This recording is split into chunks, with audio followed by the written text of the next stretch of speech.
네, 매주 월요일 이분들과 힘찬 오후를 출발하고 있지요. 바로 병창 토크 시작하겠습니다. 김병주 더불어민주당 의원 그리고 김창수 전 통일비서관 함께 하십니다. 어서 오십시오. 네, 안녕하세요. 네, 오늘 비가 많이 와가지고 네. 네, 오시는 길 괜찮으셨습니까? 어떠세요? 저는 너무 가까이서 오셔가지고. 그렇구나. 네, 제가 네. 좀 멀리 왔습니다. 네. 근데 저는 김병주 대한민국 최고의 안보 전문가이신 김병주 의원님을 만나러 오니까 네. 사람들이 그 전에 뭐라 그런 줄 아세요? 네. 야, 이 대한민국 최고의 안보 전문가 김병주 의원이랑 같이 네. 전 통일비서관이 방송을 하니까 네. 역시 대한민국의 통일 정책은 튼튼한 국방에 기초한 대북 정책이었다. 오. 이게 입증된다. 다 이렇게 이야기하더라고요. 그렇죠. 네. 엄청 준비하고 오신 것 같아요. 아니 지난주에 저희가 이렇게 두 분 모시고 방송을 했는데 엄청난 시너지가 있었어요. 그렇죠. 그래서 네. 오늘부터는 주블리 TV하고 저희가 동시 생방송을 하고 네. 있습니다. 예, 장윤선의 취재 편의점과 함께 주블리 TV도 함께 보시면 좋을 것 같다라는 생각이 좀 네. 드는데요. 이게 좀 상생 효과가 있어야 되는데. 그러니까요. 우리 예. 주불리 김병주 구독자 시청하시는 분도 네. 장윤선의 취재 편의점 구독하고 시작하세요. 네, 일단 구독부터 예. 지금 장안에 화제가 되고 있는 프로그램이 취재 편의점입니다. 제가 네. 봤을 때 한 달 만에 10만을 어떻게 네. 돌파하죠? 아유, 뭐 그렇진 않습니다. 그런데 저희 방송 네. 갑자기 그 동접이 줄기 시작해서 전부 주불리를 가지고 취재 편의점 시청자 여러분도 네. 주불리 김병주 지금 19만 3천 구독자인데 오. 20만을 목표로 네. 얼마 안 남았으니까 네. 구독부터 누르고 가시고 네. 댓글에 서로 구독하고 일자 눌러주세요. 네, 일단 누르고 시작하는 방송입니다.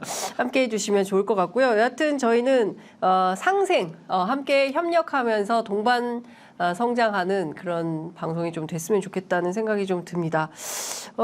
이것부터 좀 여쭤보고 시작을 해야 될 것 같아요. 어제 서울신문에 단독 보도가 하나 나왔는데요. 이게 바로 김병주 의원님의 작품인 것 같습니다.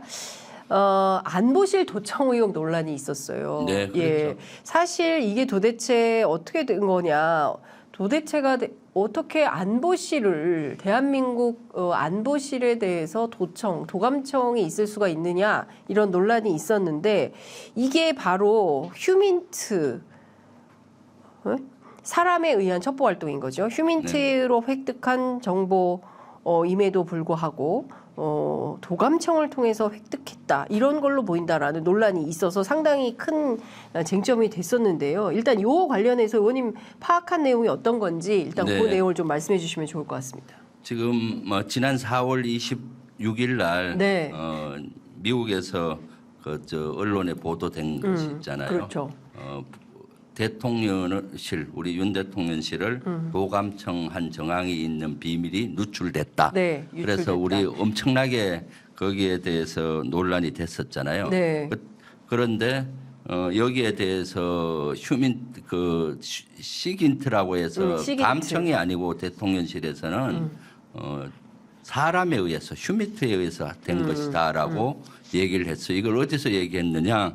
시민단체가 실제 고발을 했는데 네. 미국의 주한미군 사령관이나 미 대사나 미 CIA 관계자들을 대상으로 예. 한국 대통령실을 감청했으니 예. 이것은 불법이다 하고 고발을 한 겁니다.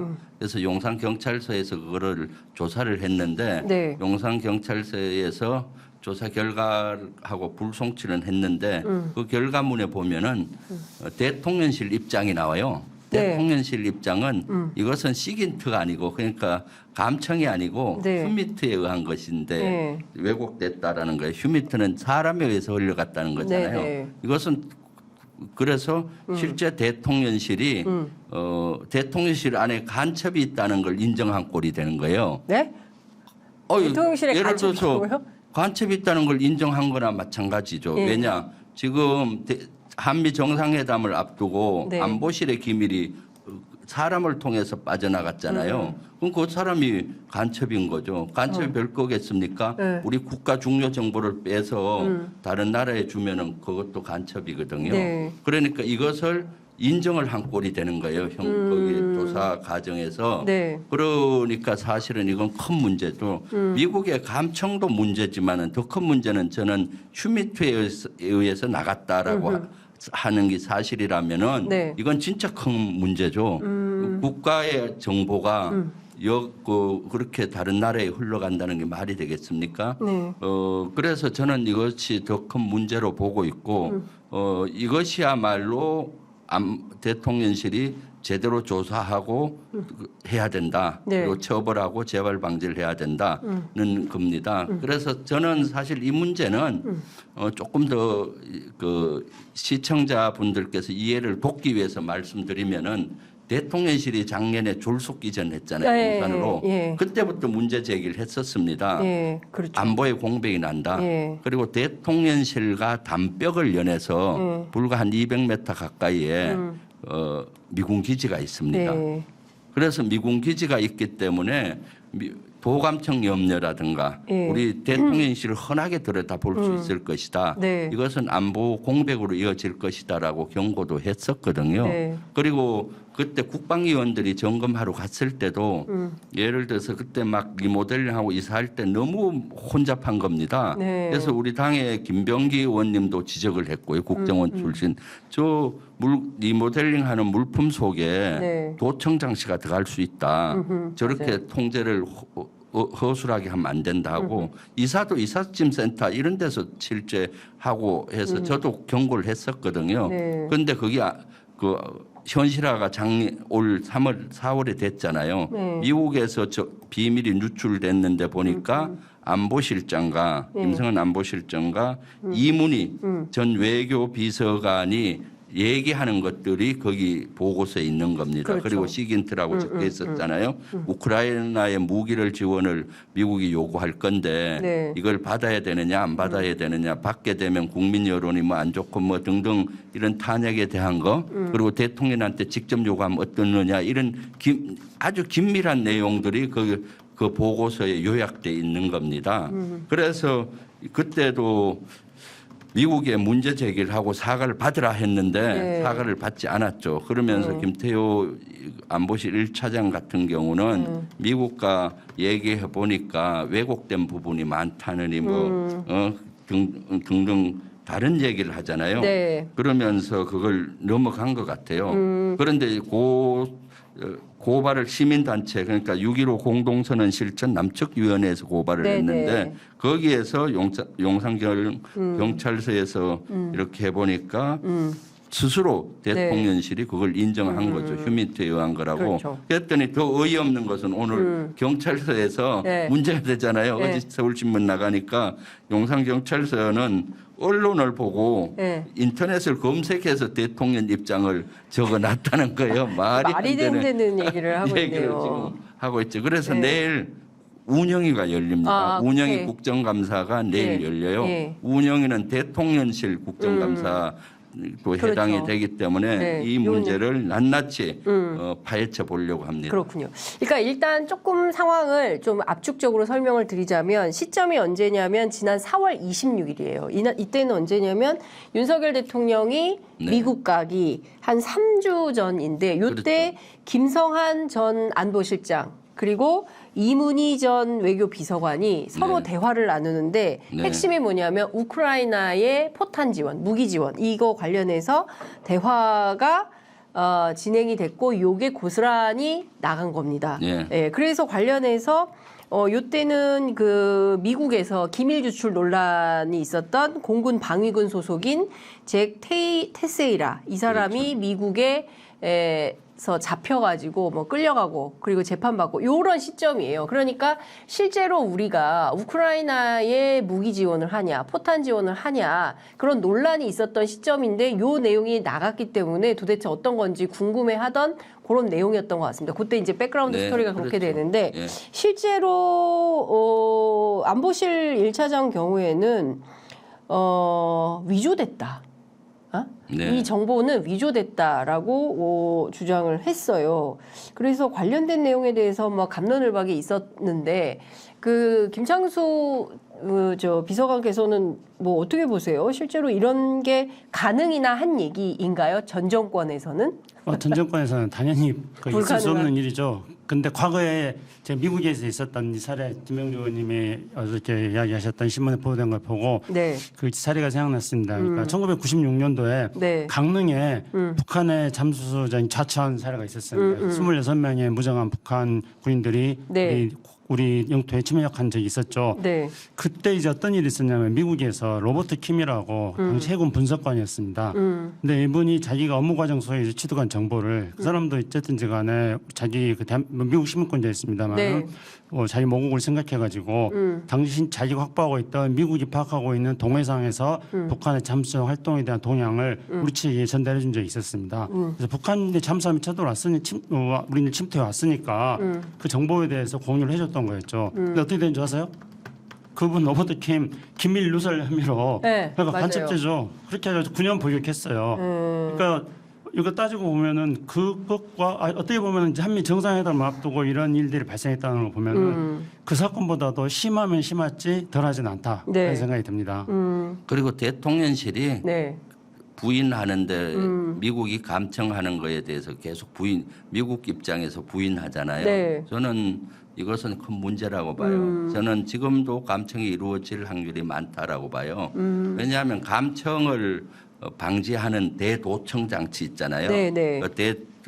그런 것들의 최전문 그 기관은 방첩사령부입니다. 방첩사령부. 예전에 기무사령부가 네, 요새는 네. 방첩사령부로 명칭을 네, 바뀌었잖아요. 네, 거기는 외부의 이런 그 감청으로부터도 보호를 해야 되는 거고 사이버로부터도 보호하고 네, 이런 여러 가지 그렇죠. 임무가 있거든요. 거기 방첩사가 제일 권위 있는 기관인데 예. 거기 전문가를 불러서 제가 보고를 한번 받았어요. 예, 예.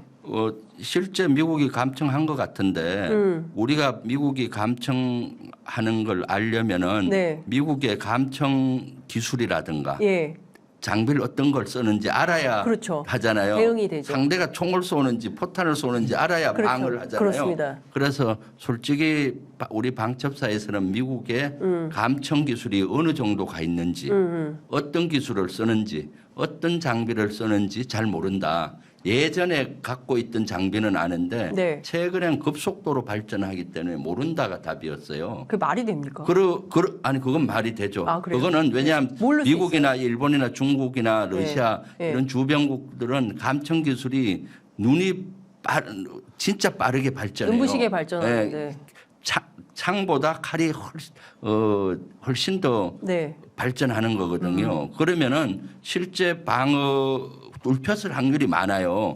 그런 개연성을 가지고 예. 계속 방어벽을 강화해 나가야 되는데 예. 대통령실에서는 예. 이 사건이 났을 때 미국은 감청을 안 했다라고 자꾸 미국 그렇죠. 편을 들어요. 그러니까요. 제가 운영위에서도 지적하고 국방위에서도 여러 번 이런 지적을 했는데도 불구하고 감청을 안 당했다라는 네. 식으로 얘기하면은 네. 방호벽을 만들 수가 없어요. 가능성을 열어놔야죠. 그러니까 그것은 더 외교적인 문제이기 때문에 언급을 못한다 하면은 괜찮은데 네. 자꾸 미국 편을 드는 겁니다. 그래서 지금 요 경찰에서 조사했던 요거와 합하면은 네. 감청도 당할 확률이 많고 여기서는 감청이 아니라 굳이 아닌 걸 강조하다 보니까 휴미트에 간 거다. 사람에 의해서 빠져나갔다라는 네. 건데 사람에 의해서 빠져나갔다면 그 사람은 간첩을 지칭하는 거고 자. 더 큰 문제예요. 아니, 그러니까 호밀로 먹을 거 지금 가래로 먹는 상황이 된 건데 지금. 자 예. 그러면 대통령실에 잠입해 있는 간첩 누굽니까? 예, 누가 간첩이라고 봐야 됩니까? 이게 사람이 전달했다는 건데 그건 대통령- 누구라고 지칭할 수는 없고 네. 저는 대통령실 안보실에 예. 대한 안보의 중요성을 많이 얘기했어요. 특히 김태호 1차장 같은 네. 경우는 김태효 예. 김태호 안보실 1차장은 군사기밀 누설죄로 네. 대법원에서 유죄를 받았어요. 맞어요. 그리고 나서 얼마 있다 사면됐어요. 네. 그리고 또 그런 안보의식이 없는 사람이잖아요. 네. 그리고 또 작년에 제가 지적했던 것 중에 하나가 서해 공무원 피격 사건을 났을 때 네. SI 정보, 네. 그러니까 특수 정보, 아주 고도의 기밀을 요구하는 정보를 네.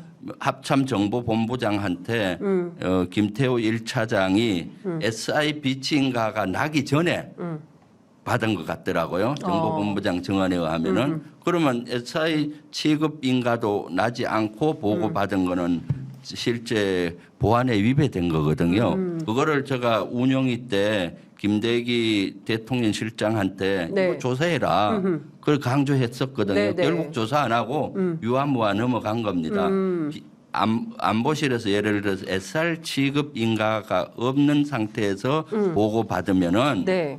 무면허 운전과 비슷해요. 어. 차는 샀어요. 네. 차는 샀으니까 네. 내가 운전을 할 수 있는데 네. 그래 자기 차 네, 네. 운전 면허증이 있어야 하잖아요. 그렇죠. 비밀 취급 인가. 그러니까 안보실 1차장은 SI를 보고받을 수 있는 자리예요. 예. 차량상 예, 예. 차를 구입한 것처럼. 예. 그런데 거기 SI 취급 인가를 받고 난 후에 보고를 받는 거예요. 거기에 2차장은 이미 취득을 한 상태에서 받았었고 그 당시 네. 신인호 2차장은 예, 1차장은 그걸 취득하지 않은 상태에서 받은 걸로 정보본부장이 보고했다 그러고 제가 SI를 담당한 정보사에 그 자료를 가져다 보니까 예. 그 이후에 받았더라고요. 아. 그러니까 그때도 문제의식을 얘기했어요. 안보실 같이 중요한 이런 자리에는 안보의식이 강한 사람이 해야 된다.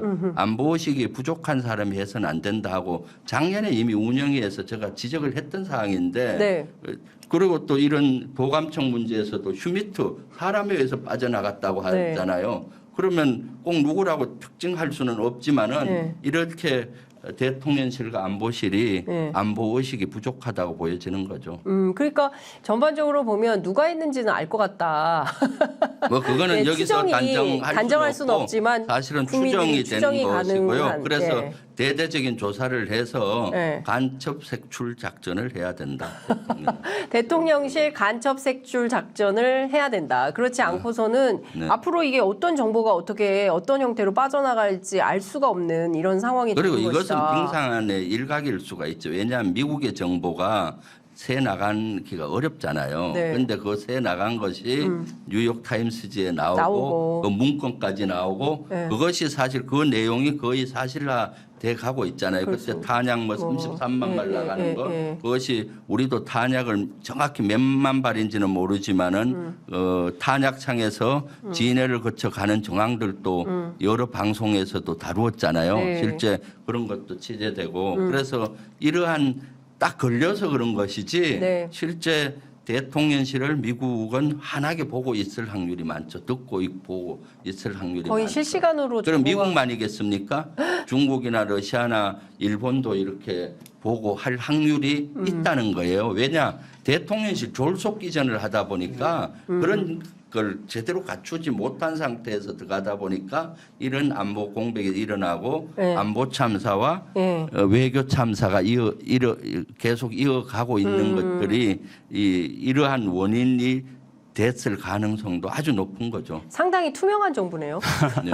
미국에 대해서. 예. 근데 우리 국민들은 이 김병주 의원님 말씀한 것처럼 예. 다 그렇게 생각하고 있습니다. 그러니까 예. 미국이 우리 대통령실에 대해서 도감청을 할 거다. 그렇게 이제 미루어서 생각하고 있는 거죠. 근데 국민들이 그렇게 생각하는 거는 일단 용산으로 대통령실 철수 기전을 했는데 의원님 말씀한 것처럼 바로 그 앞에 미군 기지란 말입니다. 그리고 그뿐만 아니라 거기에 용산 기지에는 그러니까 미군 기지는 이전하지 않고 잔류 기지가 있습니다. 그 그렇죠. 잔류 기지는 드래곤 힐이라고 호텔입니다. 근데 호텔은 앞으로도 미군이 필요할 때 서울 사무소로 쓰려고 이전하지 않고 있는 것입니다. 그렇죠. 그러면 그 건물과 아마도 대통령실과 거리가 뭐 굉장히 가깝습니다. 바로 보입니다. 그러니까 제가 저기 국립박물관 있지 않습니까? 네, 국립박물관 가서 보니까 대통령실하고 드래곤 히터하고 바로 그냥 중간에 아무 차단막도 없이 같이 있어요. 거기다 보입니다. 네, 네. 그러니까 그런 것들을 생각해 볼 때 국민들은 우리 대통령실의 무방비구나. 장윤선 기자 말씀대로 우리 대통령실은 미국에 대해서 굉장히 투명하구나.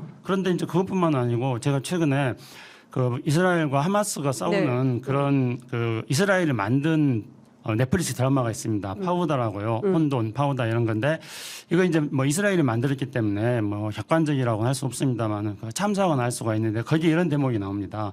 하마스와 이스라엘이 서로 끊임없이 상대방에 대해서 도청 장치를 설치합니다.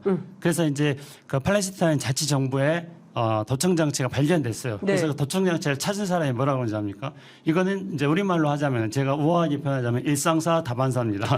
밥 먹듯이 일어나는 일입니다. 그러니까 그런 드라마 같은 것들을 보면서 네. 이 정보의 세계에서 첩보의 세계에 있어서는 특히 이제 미국의 기술이라든가 또 뭐 중국이라든가 러시아의 기술 이런 것들을 고려볼 때 우리 대통령실이 무방비로 노출돼 있다는 것은 국민들은 상식적으로 짐작할 수 있습니다. 근데 더 큰 문제는 뭐냐면은 그거에 대해서 용산에서 대책을 세우려고 하지 않고 있다는 겁니다. 저는 이게 더 큰 문제라고 그러니까요. 봅니다. 사실은 그게 제일 큰 문제인 거죠. 네. 그러니까 그 의원님이 사실은 초반부터 대통령실 이전에 대해서 꾸준히 문제 제기를 하고 이게 안보 차원에서 사실은 더 큰 문제다. 뭐 비용도 비용이지만 사실은 안보 차원에서 이거 어떻게 감당하려고 그러냐라고 끊임없이 문제 제기를 했지만 어쨌든 이 정부에서는 용산을 계속 쓸 텐데 차기 정부에서는 어떻게 해야 되는지 이거 사실 고민이네요. 그죠? 자기 정부는 네, 어떻게 옮겨야 합니다. 옮겨야 지금 됩니까? 김창수 통일비서관이 정확히 말씀했는데 네. 지금 대통령실 바로 옆에 담벽을 연해서 네. 실제 대통령실 쓰고 있는 실하고 100에서 200m 그 담벽입니다. 가깝습니다. 네. 담벽을 연해서 미군 기지가 있고 네. 윤석열 정부 5년 내내 미군 기지가 그대로 있어요. 왜냐? 미국 용산 기지를 반납을 해야 되는데 반납 조건이 신잔류 기지를 만들어줘야 돼요. 3만 평 정도. 네. 대통령실 바로 옆에 하고 그 드래곤 힐까지 연결된 3만 평인데 네. 그것이 그대로 새로 만들어야 되는데 대통령실 담벽과 연해서 문제가 있다라고 제가 제기하니까 네. 그럼 이걸 옮기겠다는 거예요. 어디로 옮길지는 아직 확정이 안 됐는데 용산 기지 안에 옮겨야 될 겁니다. 그럼 용산 기지 북부 지역 그 후암동이나 그런 데밖에 공간이 없을 거예요. 네. 그러면 그런 데로 옮기려면 아직도 미군 협상이 진행되고 있다 그래요. 원래는 윤석열 정부 들어오기 전에 이미 그 계약을 신기지 계약을 막 하던 참에 들어오면서 무산이 돼서 예. 이것이 신기지를 만드는 게 늦어지면 신기지가 만들어진 다음에 모든 미군의 시설을 그리 엮고 그 다음에 용산 기지가 반납이 되고 네. 그 다음에 오염이 정화되고 공원이 만들어져요. 그게 그래서 순서네요. 윤석열 정부가 용산 졸속 이전하면서 어떤 나비 효과가 있나 하면은 네. 당장 용산 기지 이전이 반납이 3에서 4년 늦어져요. 그러면은 용산 공원화 사업도 3, 4년 늦어지고요. 그리고 또 용산 공원화 사업이 늦어지면은 어떻습니까? 용산 개발이 3, 4년 늦어지고. 용산 개발이 늦어지면은 서울 수도권의 개발이라든가 이런 것들이 또 늦어지는 겁니다. 예. 이러한 나비 효과가 엄청나게 커지고 예. 있는 것이죠. 그리고 지금처럼 계속 5년 내내 미군 기지가 옆에 있는 거예요. 그러면은 미군 기지에서 대통령실에서 이루어진 것을 안 듣고 싶어도 다 들릴 겁니다. 지금 여기서 한 1m 옆에 저가 있으면 미치겠다. 옆 사람 얘기 안 듣고 싶어도 다 들리잖아요. 네. 감청 기구나 감청 시스템은 그 사람 귀와 비슷해요. 가까이 있으면 다 들려요. 네. 멀리 있으면은 더 듣기가 어렵고 감청 장비가 고도화돼서 지금은 100에서 200m 정도 거리나 한 500m에서는 듣고 싶어도 다 야, 들릴 이게 정도로 지금 미국의 감청 능력은 뛰어나거든요.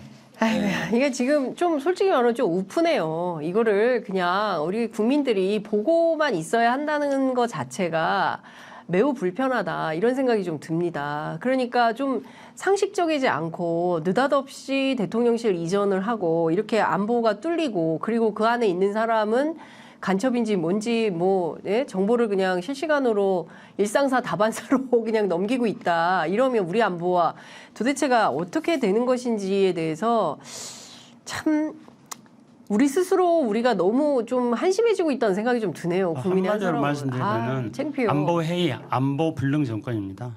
그러니까요. 네. 참 이거를 어디까지 이렇게 견디고 있어야 되는 건지 그냥 웃고만 넘겨야 되는 건지 참 어쨌든 내일 운영위원회에서 네. 우리 주블리 김병주 의원께서 어떻게 활약하는지 내일 지켜보겠습니다. 운영위에서 이것을 낱낱이 예, 낱낱이 파헤치려고 합니다. 예, 예. 지금은 경찰 내일 자료를 보고 제가 간첩이 있다라고 예, 예. 그 휴미트로 나갔다고 하니까 예. 나갔던 간첩인데 예. 내일 이것을 따져 물어볼 예정입니다. 네, 그 관계자분들이 내일 간첩도 올 거예요.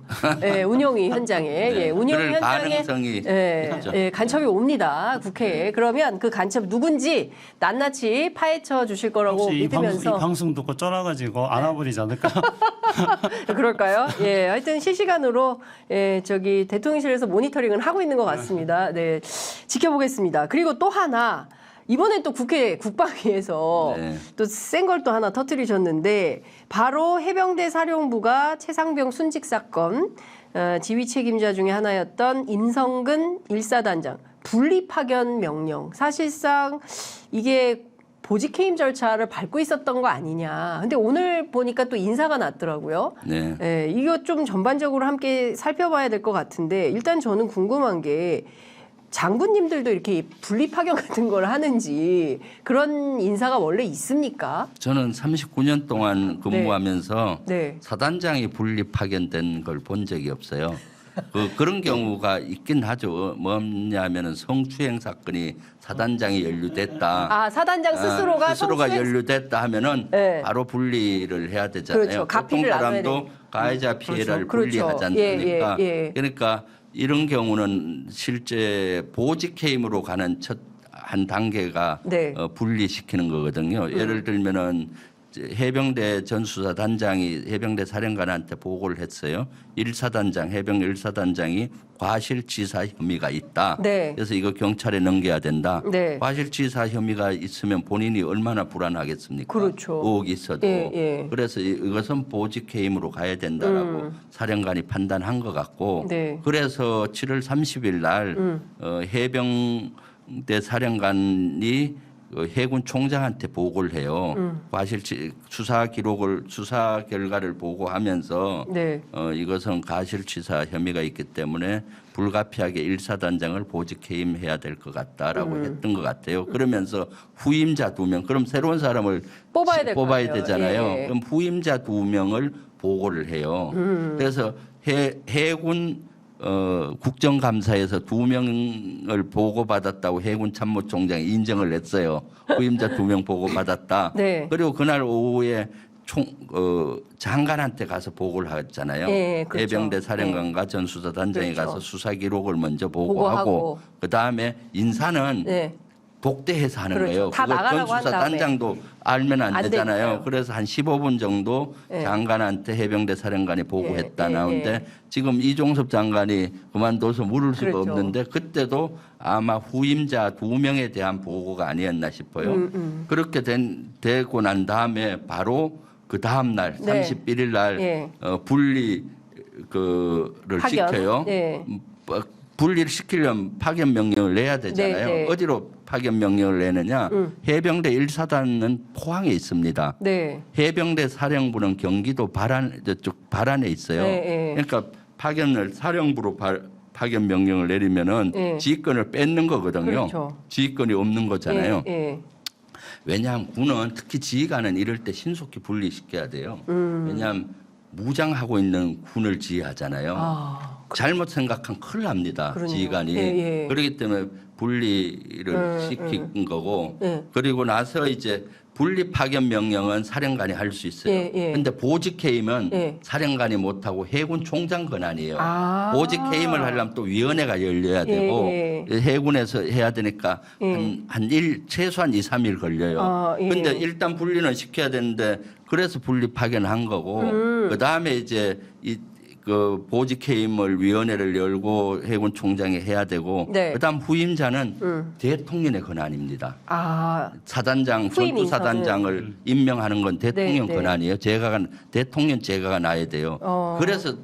그래서 예. 31일 날 예. 수석 비서관 회의 할 때 아하. 대통령한테 수사 기록 플러스 아마 그걸 보고했겠죠. 인사보고를 했을 가능성이 높다. 왜 후임자를 선정하면은 예. 대통령님 제가 해야 되니까 네. 사전에 이렇게 해서 보직해임 갈 수밖에 없고 없고 후임자는 이 지금 두 사람들이고. 명이 거론됩니다. 왜 검증을 또 해야 되잖아요. 되니까요. 그렇죠. 그렇게 했는데 예. 전 그 수사단장 예. 박정훈 대령의 증언에 여러 가지를 보면 그때 수석 비서관 회의할 때 대통령이 노발대발하고 그렇죠. 이러면 나만 알 사단장이 누구 누가 있겠냐 있냐. 네. 하면서 뭐 네. 장관한테 국방장관한테 전화 연결. 노발노발 전화해서 네. 뭐 그런 얘기를 했겠죠. 네. 그러면 사단장을 빼려면은 예. 과실치사 혐의에서 사단장을 빼야 되고 예. 그러려면 그 보고서가 다시 만들어져야 만들어져야 되고. 되고 그래서 뭐 혐의 사실을 빼라 뭐 특정인을 빼라 뭐 이런 것들이 오가고 예. 이렇게 외압이 시작이 된 걸로 아. 보여주는 거죠. 저는 처음에 이 수사 결과에 왜 대통령이 이렇게 화를 내고 갑자기 일사단장 가지고 그랬을까 했을 예, 때 예. 인사건에 관계된 거기 때문에 보고를 할 수밖에 없고 수석 비서관에 의해서 31일 날 보고를 안 했다면은 예, 예. 그것이 오히려 직무유기입니다. 당연히 보고를 해야 할 되는 수밖에 거고. 없는 거죠. 예. 그 인사법과 병역법과 시행령에 그게 다 나오더라고요. 그러니까 이 사건은 이미 그림이 다 이렇게 완성이 되는 느낌이에요. 네, 그러니까 네. 전반적으로 보면 박정훈 수사단장이 했던 수사 기록 관련해서 이첩 보류를 할 것이 아니라 그 정상적으로 절차를 밟았으면 깨끗하게 처리됐을 사안인데 결국에는 대통령이 전화해서 그 화를 내고 그리고 네. 이거 다시 검토해보라. 이 인사 안 된다라고 판단했기 때문에 막 엇박자가 나면서 우왕좌왕하고 이러저러한 문제들이 생기고 그랬던 거 아닌가. 네, 그렇죠. 네, 결과적으로는. 이제 좀 그때 제가 지난번 국방이 네, 열렸을 네. 때 마침 해병대 부사령관이 그러니까요. 참석했어요. 예, 예. 그동안 해병대 부사령관은 한 번도 국방이 안 오고 아하. 그래서 너무 궁금한 거예요. 왜냐하면은 31일 날 장관한테 불려가서 네. 지시를 자세히 받은 게 해병대 사령관이고 네. 부사령관이고 예. 그걸 해병대 사령관한테 보고하고 예. 뒤집어졌잖아요. 예, 예, 예. 도대체 장관한테 무슨 보고를 지시를 받고 받은- 또 해병대 사령관한테 뭔 보고를 네. 하고 또 일사단장을 보직 해임을 위한 명령이 있었단데 네. 그런 걸 이제 확인을 했는데 명령도 있었고 분리 파견에 또 자세히 또 지시도 받고 네. 뭐 이런 정황들을 밝혀냈던 거죠. 네. 네.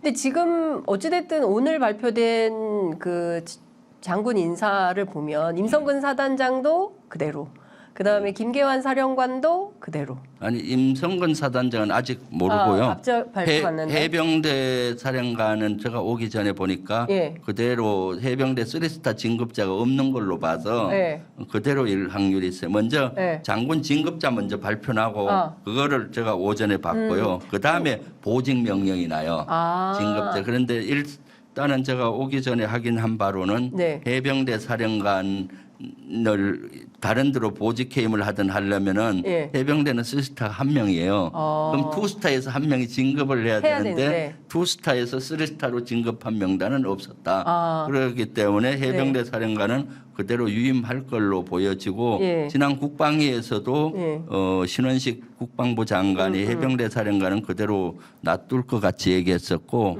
일사단장은 해병 일사단장은 보직이 끝나가기 때문에 네. 교체도 할 수 있는 식으로 국방부 장관이 얘기를 했기 때문에 사단장 보직은 2년입니다. 네. 2년이 된 교체해야 되는데 네. 아마 일사단장이 2년 가까이 될 겁니다. 1년 8개월 1년 반이 됐는지 이게 2년이 됐는지 몰라도 그 정도 되면은 자연스러운 교체에도 해당되기 때문에 오후쯤이면 아마 그 보직에 대한 명령이 나올 텐데 오후에요? 예, 네. 그건 지켜봐야 되겠죠. 그래서 내일 이것도 운영해서 네. 조금 더 확인해 보려고. 완전히 오늘 취재 편의점이 내일 있을 국회 운영위원회 예고편, 거기 예고 방송. 가장 따뜻한 정보를 주는 겁니다. 그렇습니다. 제가 사실 어떤 방송에서도 이렇게 예, 얘기를 안 상세하게 했는데 말씀을 안 하시는데 네. 처음에 이렇게 네. 말씀을 해주시는 거예요. 처음으로 어쨌든 오늘 보시고 더 궁금하신 분들은 내일 운영위를 꼭 보시기를 당부드립니다. 그리고 주불리 김병주와 네, 꼼꼼하시죠. 취재 편이죠. 왜냐하면 주불리 김병주에서는 운영위에서 제가 발언한 내용 바로 잘라서 올립니다. 아, 안 그러면 바로. 그때 시기 놓치면 찾아보기 어렵잖아요. 맞아요. 예. 그래서 실시간에 예. 제가 올려놓기 때문에 예. 굳이 운영이 뭐 국회 TV 안 들어가도 예. 주불리 김병주 또 그 자료를 네, 필요하면 취재 편의점에도, 편의점에 같이 공개해 드릴 테니까 예. 같이 올려주세요. 그러니까 요새는 기자들이요, 그 현장에 못 가는 기자들이 이렇게 유튜브 채널들을 다 운영하시니까 네. 저도 되게 가끔 들어가서 취재할 때 필요할 때 보거든요. 네. 그러니까 그런 게 아주 꼼꼼하게 잘 정리가 돼 있는 것 같습니다. 근데 제가 김창수 비서관께 여쭤보고 싶은 게 하나 있어요. 뭡니까? 지금 보면요, 네. 그 어찌됐든 그 해병대 사령부는 네. 보직 해임을 결심했던 거잖아요. 그리고 장관도 이 책임을 임성근 사단장에게 묻지 않을 수 없다라는 판단을 했으니까 사인을 했을 거거든요. 그렇죠? 네. 그러면 통상의 범주에서 보면 이거를 다시 처음부터 이첩 보류 명령을 내리고 원칙에 반하는 절차를 쭉 마구잡이식으로 밟았다고 한다면 이 혼란의 책임을 누군가는 져야 되잖아요. 누가 져야 됩니까? 아니 지금까지 계속 말씀하셔놓고 저한테 그 답을 원하십니까? 그러니까 지금 저는 뭐 이 사안에 대해서 우리 김병주 의원이 말씀하셨기 때문에 이 사안에 대해서 그 맥락을 좀 이해할 수 있게 되었는데요. 네. 이 사안이 보면은 뭐 초기에는 그 어떤 군의 내부의 규칙에 따라 가지고 그 순리대로 풀려져 나갔다고 갔습니다. 근데 갑자기 용산에서 대통령께서 화를 벌컥 내시는 바람에 이게 완전히 뒤집어져 돼버렸잖아요. 네. 그리고 지금까지 그렇게 쭉 설명하셨잖아요, 제가. 그럼 책임 물을 건 뻔하죠. 그러니까요. 국민들도 다 알고 있는 거고요. 우리 해병대 전우들도 다 알고 있는 거고요. 그러니까요. 그러면은 이제 국회에서 나서서 이거를 이제 국정조사하고 특검해야 되는데 국정조사는 지금 의원님 어느 정도까지 진도가 나가면서? 실제 이번 운영이든 뭐 국방이든 여러에서 밝혔는데 네. 좀 한계가 있었어요. 그동안은 한쪽 얘기밖에 못 들었잖아요. 그렇죠. 해병대 전 수사단장이나 해병대 광역수사대장 이런 분들의 얘기는 못 듣고 네. 이쪽 외압이 아니다라고 주장하는 해병대 사령관이나 국방부 장관, 대통령실 얘기만 들었기 때문에 국정조사가 일단 절실하고요. 네. 국정조사를 하게 되면은 해병대 전 수사단장이나 해병대 광역수사대장도 부를 수가 있고 네. 또 해병대 1사단장도 부를 수가 있고 또 필요하면은 전역한 병사 네. 부를 수가 있잖아요. 예, 예. 그때 해병대 최수건 같이 1사단에서 전역하고 바로 사단장 고발한 고발한. 이런 인원들도 부를 수가 있어서 예. 훨씬 진실에 접근할 수가 있고요. 그런데 국정조사도 한계는 있어요. 수사를 그렇죠. 이런 것들은 말이 있지 실제 포렌식을 하고 누구하고 통화했는지 통화 내용 포렌식 보면 다 나올 거 아닙니까? 네. 그런데 그러기 때문에 특검으로 가야 된다. 그래서 국정조사를 마치고 왜냐 국정조사를 해서 이렇게 거의 퍼즐이 맞춰져야 아마 대통령이 거부권 행사를 못할 겁니다. 아, 사실 특검으로 우리가 국회에서 아무리 발의해 가도 네. 대통령이 거부권 행사 못 가잖아요. 그렇죠. 그렇기 때문에 국정조사를 필요해서 퍼즐을 더 확실히 하고 그렇게 되면 국민 여론이 특검 가야 된다는 여론이 더 많이 지금도 아마 특검으로 가야 된다는 여론이 훨씬 더 많습니다. 그렇죠. 여기에 대해서는 예. 그러니까 특검 국정조사와 특검으로 가서 네. 이것을 명명백백히 밝혀야 한다. 근데 사실 참 좌불안석이실 것 같아요. 여기까지 상황이 왔기 때문에 그냥 뭐 해병대 수사단장 뭐 그거 잘못한 거 이첩 보류 시키고 시키는 대로 할 거라고 오판했던 것 같은데 진실 규명을 위해서 이렇게 센 목소리가 나오고 있고 그리고 박정훈 수사단장 스스로도 아닌 길은 가지 않겠다라는 진짜 참군인 같은 태도로 임하고 있고 또 어제 같은 경우에는 1박 2일로 해병대 사관 81기 동기들이 시민들과 함께 해병대 그 최상병의 진상 규명, 그다음에 그 박대령의 명예 회복을 이제 요구하면서 50km나 된 행군을 했습니다. 저희 평범한 시민들은 사실 사실 감히 생각하기 어려운 키로수여가지고요. 상당히 많은 분들이 함께했고 오늘 아침에 보니까 신문에 그 사진이 상당히 보도가 많이 됐더라고요. 이 정도로 진실규명을 요구하는 목소리가 있는 거거든요. 이 정도면 좀 정부 당국에서도 국방에서도 또 해병에서도 해군에서도 뭔가 진실의 소리에 응답을 해야 되는 거 아닙니까, 의원님? 윤 대통령이 뭐라 했나요? 국민은 무조건 옳다. 그러니까요. 국민의 목소리가 네. 이렇게 크면은 국민은 무조건 옳다고 생각하고 네. 그걸 받아들여야 되는 거죠. 그런데 말과 행동과 다르다. 한 입으로 두 번 얘기하는 경우가 많으니까 그것이 아쉽죠. 국민이 오르니까 토달지 마라 뭐 이런 식으로 얘기해 놓고 네. 지금 국민적인 여론이 이렇게 큰데 이걸 받아들여야 되는 거죠. 공범도 흉상 철거 문제도 국민적으로 거의 60% 이상이 반대하고 네. 하는데 국민이 옳다면 빨리 백지화해야 되는데 네, 안 하죠. 제대로 백지화를 아직도 안 하고 있죠. 그리고 참- 그런데 이걸 보면은 우리 네. 윤석열 대통령과 용산에서 우리 국민들에 대해서 완전히 잘못 이해하고 있다는 생각이 듭니다. 그러나 우리 현대사에 대해서도 이분들이 전혀 잘 모르고 있다는 생각이 들어요. 우리 현대사는 일제 강점기부터 본다면은 우리 36년간 우리 국민들 일제 강점에 대해서 지속적으로 끊임없이 재앙이 오지 않았습니까? 그리고 우리 해방 이후에도 본다면 우리 4.19 혁명도 있었고 광주 혁명도 있었고 또 6월 항쟁이 있었고 촛불 혁명도 있었고 그러니까 불의에 대해서 우리 국민들은 그대로 인정하고 그렇지 않았습니다. 항상 저항을 했어요. 그런데 이제 지금 이 윤석열 정부는 그 압수수색하고 막 그러니까 국민들이 거기에 대해서 그냥 순순히 고분고분 이렇게 따른 것처럼 권력을 가지고 있으니까 국민들이 권력에 대해서 순응하는 것처럼 큰 착각을 하고 있다는 생각이 듭니다. 그렇기 때문에 우리 국민들이 지금 이렇게 해병대가 나서서 이렇게 일종의 해병대의 어떤 그 비폭력 저항 운동이라 생각이 들거든요. 국민들이 적극적으로 이걸 지지하고 있는 겁니다. 근데 이런 흐름과 역사의식 같은 것, 이런 흐름을 잘 이해하지 못하고 이런 것들에 대한 역사의식이 없었기 때문에 그냥 네. 국민들은 말로는 국민이 뭐 중요하다, 국민의 뜻 중요하다, 말로는 그렇게 하지만은 실제로 국민 힘이 얼마나 큰 것인지에 대해서는 잘 모르고 있습니다. 그렇기 네. 때문에 지금 이런 일들이 비일비재하게 일어나고 있다 그렇게 생각을 합니다. 그러니까요. 참 국민의 뜻과 어긋나는 일들이 진행되고 있어서 국민들이 참 답답하다는 생각이 좀 드는데 그 중에 하나인 것 같아요. 김포시의 서울 편입 이 네. 논란이 굉장히 뜨거운데 김포가 전방이잖아요. 그렇죠. 해병대가 거기 있다면서요. 네, 네. 이게 서울이 전방이 되면 어떤 의미가 있는 겁니까, 의원님? 이거는 여기 김포 장군님 좀 알려주십시오. 군사적으로 말씀드리면 큰 문제죠. 왜냐하면 김포와 네. 한강을 연해서 이쪽은 우리 영토고 그 한강을 연해서 이쪽은 북측이에요. 네. 실제 불과 한 2, 3km, 한 어. 2km를 거리에 두고 거리에 있는 따라서 거죠. 뭐 2km 도 안 떨어져 2km 있어요. 안 네. 떨어져 있죠. 아, 그러면 아이고. 예를 들면 기관총 같은 거를 쏴도 오발하면은 날아올 수가 있고 발칸이든 뭐 이런 그 중하기도 날아올 수 있는 거리예요. 네. 박격포라든가 이런 것도 네. 그리고 간첩들도 사실은 수시로 출몰하는 지역이었어요. 과거에는 네. 예를 들면 북한에서 거기는 바닷물이 이렇게 밀물과 썰물의 영향을 받아요. 그래서 밀물이 밀려올 때는 빨대를 꽂고 잠수해서 오면은 와요. 옛날에 문산까지도 잠수 그 빨대해서 해서 문산의 이물교 사건인가 이런 게 있었고 그러기 때문에 간첩이 나올 수 있잖아요.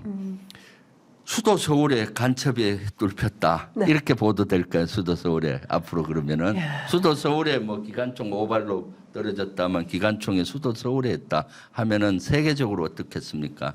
당장 경제의 여파가 클 것 같아요. 한국은 수도 서울에 간첩이 침투했다라고 이렇게 된다든가 수도 서울에 북한 박격포탄이나 뭐 무슨 탄이 날아왔다 또는 수도 서울에 침범 이러면은 대한민국이 얼마나 불안한 나라처럼 이미지가 되겠어요. 그럼 바이오들이 떠나갈 확률이 있고 투자 자금이 먼저 떠나갈 수가 있고 그런 것이죠. 수도 서울은 그래서 대단히 상징적이에요. 6.25 전쟁 때 우리가 압록강까지 밀렸잖아요. 네. 그때 메가드 장군이 유엔 사령관으로서 인천 상륙 작전을 선택한 이유가 수도 서울을 조기 탈환하기 위한 목적이 큰 목적이었어요. 네. 수도 서울은 수도란 거는 상징적이잖아요. 그래서 수도 서울을 탈환함으로써 국민적이나 세계적으로 여론이 확 바뀐 거예요. 네. 수도 서울이 탈환되니까 대한민국이 탈환된 것 같잖아요. 그러니까 낙동강 전선에 있던 10만 북한군들이 와르르 무너져서 힘을 못 쓰고 압록강까지 밀린 겁니다.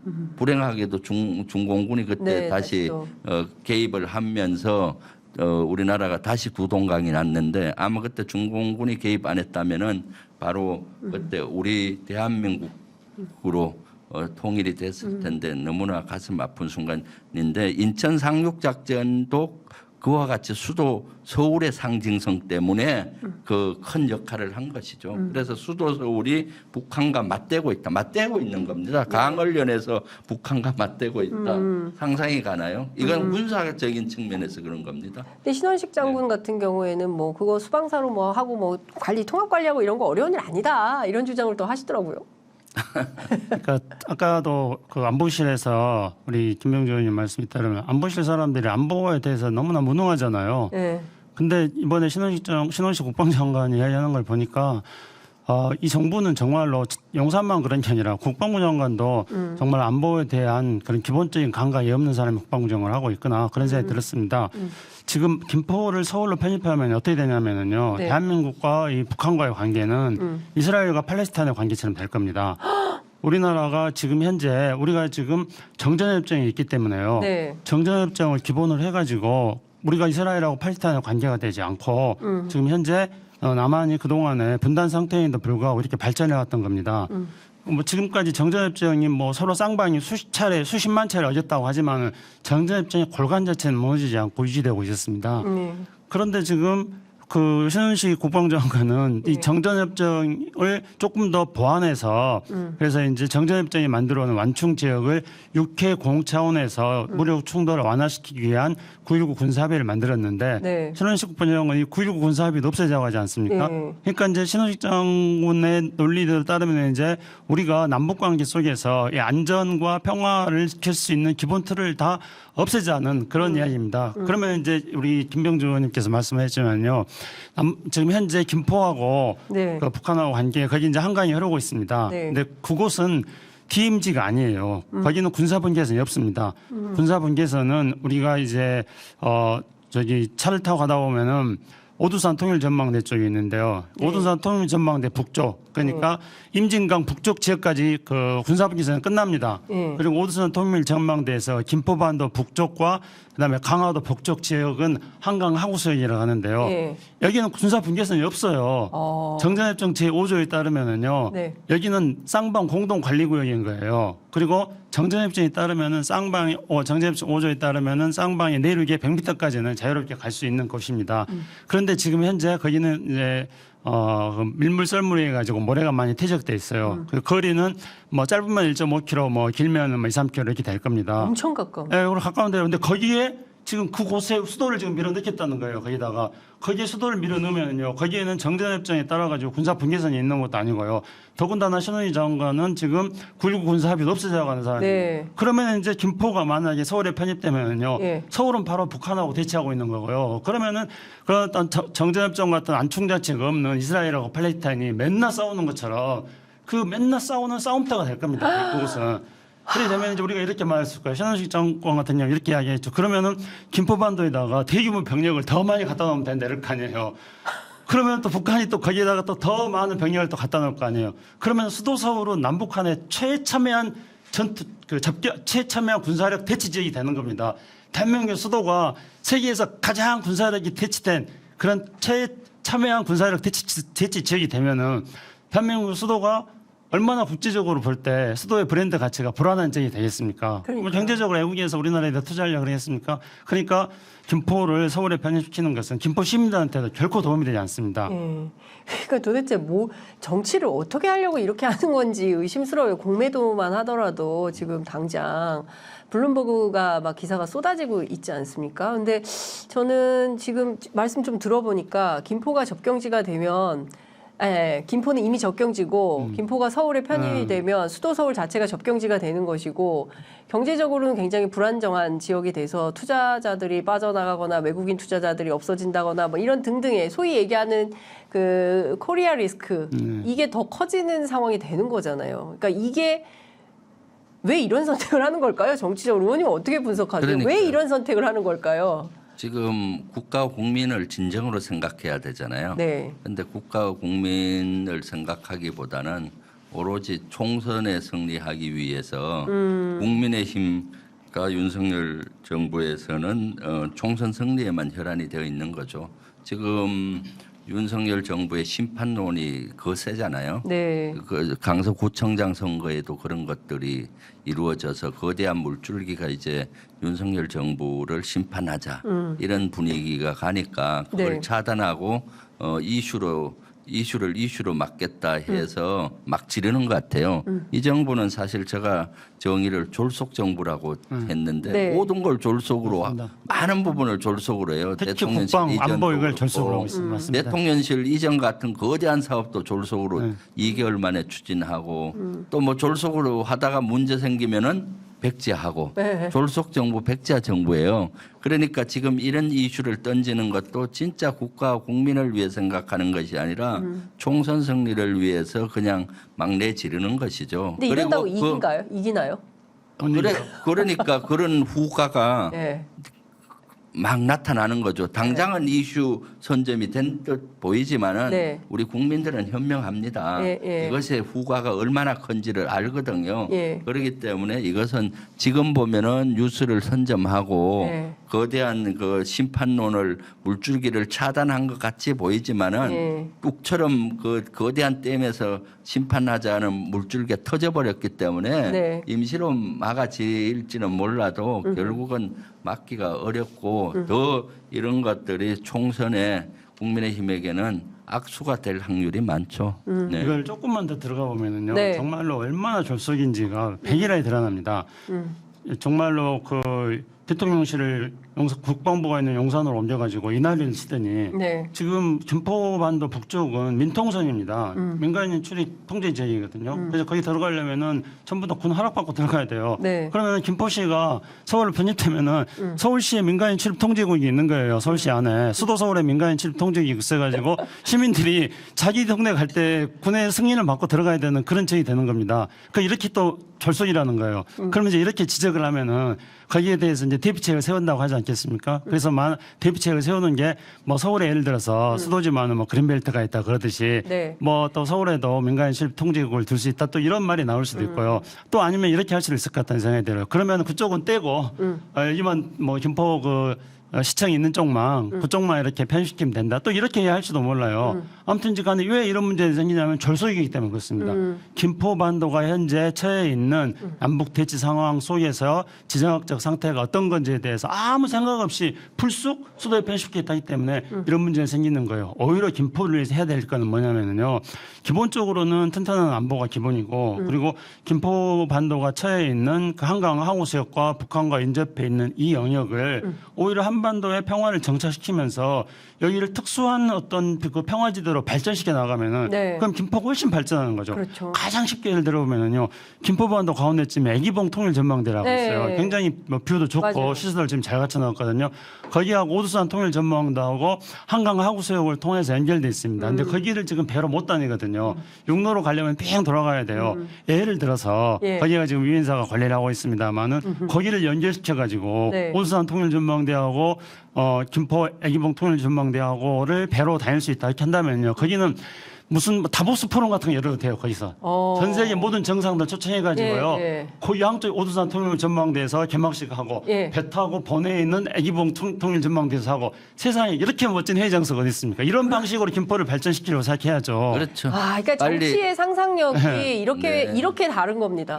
네. 빨리 만약에 평화 시대를 만들면은 네. 이것이 현실화될 수 김포 있는 발전도 거잖아요. 그렇죠. 원래 개성공단하고 예. 개성공단을 확장하면은 거기 장단반도 있어요. 네, 네. 오두산 전망 그렇죠. 거기까지 네. 그 예를 들어서 개성공단이 확대되고 예. 그러면은 김포에서 넘어간 다리를 만들고 그런 김포 발전이 절로 이루어지고 나중에 통일 시대가 되면 김포나 예. 이런 지역이 중심점이 그렇죠. 되잖아요. 그렇죠. 그것이 진정으로 평화를 만드는 맞습니다. 것이 김포를 위하는 것이지 예.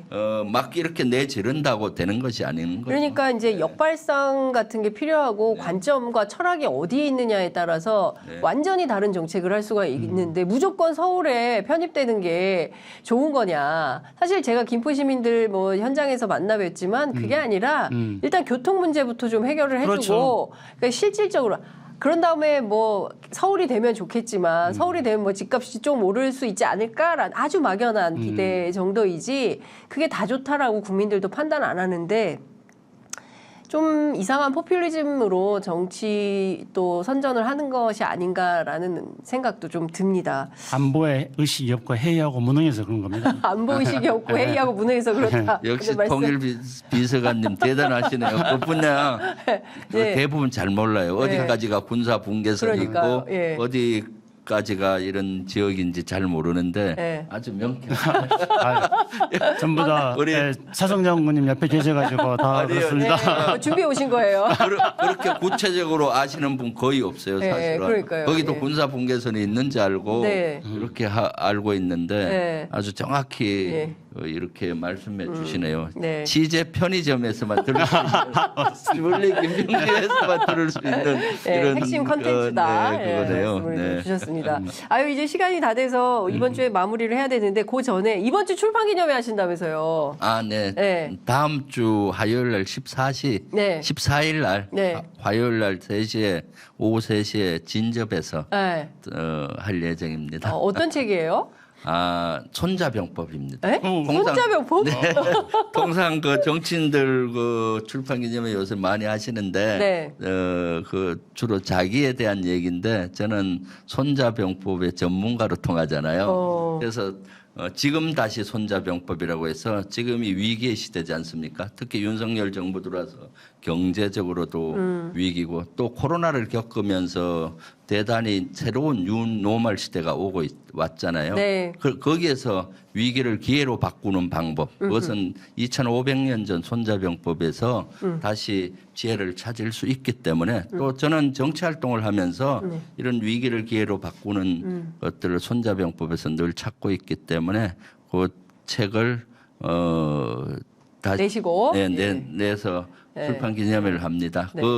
오셔서 네. 지혜를 손자병법의 지혜를 공유하고 네. 이 어려움을 잘 경제인은 경제의 어려움을 극복하시고 네. 정치는 정치에 승리할 수 있는 방법도 나와 있으니까 하시고 또 일반 시청자분들은 자신의 인생에서 성공할 수 있는 길이 거기에 있으니까 지혜를 공유했으면 좋겠네요. 나중에 취재 편의점에서 네. 출판 기념회 끝나고 네. 언제 손자병법으로 이 시대 위기 어떻게 극복할 것인가 한번 특집을 한번 하시죠. 특집을 한번 네. 제가 강의를 한번 김병주 의원이랑 같이 하겠습니다. 취재 편의점 나와서 방송하기 전에 네. 나도 이렇게 김병주 의원님과 잠깐 이야기를 해보면은 그 감각과 순발력 이런 거에 대해서 제가 아까도 그랬지 않습니까? 예, 예, 경탄을 한다. 근데 그게 왜 그런지 아십니까? 예. 저랑 같이 있어서 그러겠습니까? 그런 게 전혀 아니고요. 손자병법에 터득하기 위해서 그런 겁니다. 아, 이거 호흡이 척척. 병창 네, 새로 저희가 한번 만들어보는 병창 토크 진짜 호흡이 척척인 것 같습니다. 오늘 말씀은 여기까지 네. 듣도록 하고요. 다음 주에는 더 정말 기발한 내용과 그리고 특종을 너무 많이 기자로 치면 의원님께서 특종을 많이 하시기 때문에 또 새로운 뉴스로 찾아뵙도록 하겠습니다. 말씀 정말 잘 들었습니다. 네. 고맙습니다. 네, 감사합니다. 감사합니다. 네.